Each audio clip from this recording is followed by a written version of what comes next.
Hola, qué bueno estar juntas nuevamente aprendiendo la palabra del Señor.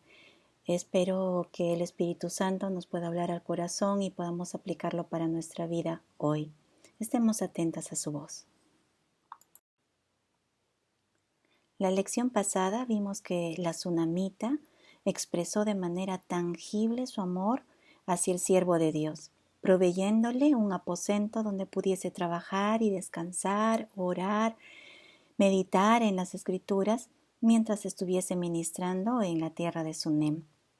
Estas atenciones movieron el corazón de Eliseo y él deseaba retribuirle de alguna manera, aunque esta mujer ni su esposo pidieron cosa alguna. Lo que sí he podido ver muchas veces es que cuando un hijo de Dios, un siervo de Dios, recibe una gracia de alguna persona, éste siempre anhela retribuir por gratitud a quien le dio esa gracia. Esto he visto en siervos de Dios que son muy agradecidos y se presentan delante del trono del Padre intercediendo por aquellos que han mostrado su gracia para con estos siervos. Por eso, Eliseo, indagando con Giezi, su siervo, observaron que esta mujer no tenía hijo y que su esposo era de edad avanzada. Conociendo que esta situación para la cultura judía era una cosa penosa, el no tener descendencia era algo vergonzoso para la mujer y también muy penoso para el esposo que se quedara sin heredero que perpetuara su nombre. Eliseo quiso interceder por ella y por su esposo ante el Señor para que ellos puedan recibir lo que quizás por mucho tiempo fue un motivo de oración delante del trono de Dios. De tal manera que Eliseo hizo llamar a la tsunamita y le dijo: el año que viene, por este tiempo, abrazarás un hijo. El profeta sabía que el Señor le concedería a esta familia la bendición de un hijo, de un heredero. Pero la tsunamita contestó: no, Señor mío, varón de Dios, no hagas burla de tu sierva. Lo cual podemos suponer que ella había aceptado ya su condición de no tener hijos y que era algo por lo cual su corazón ya había encontrado paz. Pero el profeta retoma el asunto y de hecho que las emociones de esta mujer fueron conmovidas. Su respuesta hace notar que no quería tener falsas esperanzas que le pudieran ilusionar y finalmente no recibir lo que por tanto tiempo había anhelado. En otras palabras, daba a entender que para ella ya le quedaba claro que la voluntad de Dios era que no tuviese hijo y que a esas alturas era imposible tenerlo. Pero en cuanto a la voluntad de Dios que sobrepasa nuestros anhelos, nuestras conclusiones, nuestro incluso contentamiento de la condición en la que estemos o tal vez de la incredulidad o falta de fe, esas cosas la voluntad de Dios las sobrepasa. Y así se mostró en esta familia. Y al cabo de un año, como lo había dicho el varón de Dios, tuvo la tsunamita un hijo. Dios es soberano y concede las peticiones en el momento que crea conveniente, para su absoluta gloria. En este caso, Eliseo, al interceder por ellos, por gratitud al amor que había sido mostrado hacia él y sobre todo hacia el amor hacia Dios, porque servían a un profeta de Dios. Ella, al ofrecer lo mejor que podía darle, nunca pensó que recibiría lo que en otro tiempo tanto anheló. El Señor lo quiso así. Dios hace esas cosas. Ahora, también tenemos que ser conscientes como hijos de Dios que hay peticiones de oración que definitivamente son un no por respuesta de parte de Dios. Quizá no lo podamos entender en el momento, pero siempre habrá una razón valedera basada en la omnisciencia y sabiduría de Dios, que tiene que estar claro para nosotros, en nuestro entendimiento, que ambas cosas, la omnisciencia y la sabiduría de Dios, están rodeadas, cubiertas, sumergidas del inmenso amor del Padre. Ese amor que no se puede medir, que es inmensurable. Ese no por respuesta es también parte del amor de Dios. Así que todo no por respuesta de parte del Señor a una petición, los creyentes debemos aceptar con sumisión y contentamiento. Pero si al pasar el tiempo recibimos aquello por lo cual nosotros en anterioridad clamamos, pedimos e insistimos, pero la respuesta siempre fue un no y ya lo habíamos aceptado, pero de pronto viene el sí de Dios. No pensemos de que esta respuesta es a destiempo o demasiado tarde, todo lo contrario. Es el momento oportuno, exacto, porque es el tiempo de Dios, en el tiempo perfecto de Dios. Y Dios hizo todo hermoso en su tiempo. En la palabra de Dios encontramos varios casos como los de la tsunamita, matrimonios que deseaban tener hijos, pero el Señor no se los concedía, hasta que sus padres entendieron el propósito de Dios para esa descendencia. Por ejemplo, Abraham y Sara. Ellos tuvieron que aprender muchas lecciones antes de recibir a Isaac, entendiendo que éste debía ser señal de un pacto con Dios y que su descendencia debía honrar a su Señor.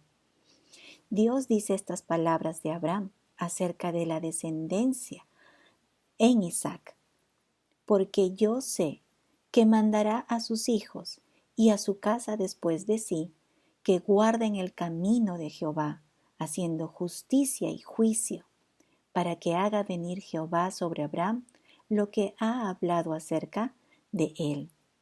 Dios sabía que Abraham sería fiel en hacer que su familia, sus descendientes, le buscaran, le amaran en perseverancia y fe. Otro ejemplo es Ana y Elcana. Ana entendió que el niño que el Señor le concediera debía ser siervo de Dios, engrandecer su palabra y exaltar a Dios en medio de su pueblo.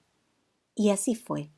Samuel, hijo de Ana, un siervo de Dios íntegro, consagrado al Señor y amaba a la obra que Dios le había encomendado.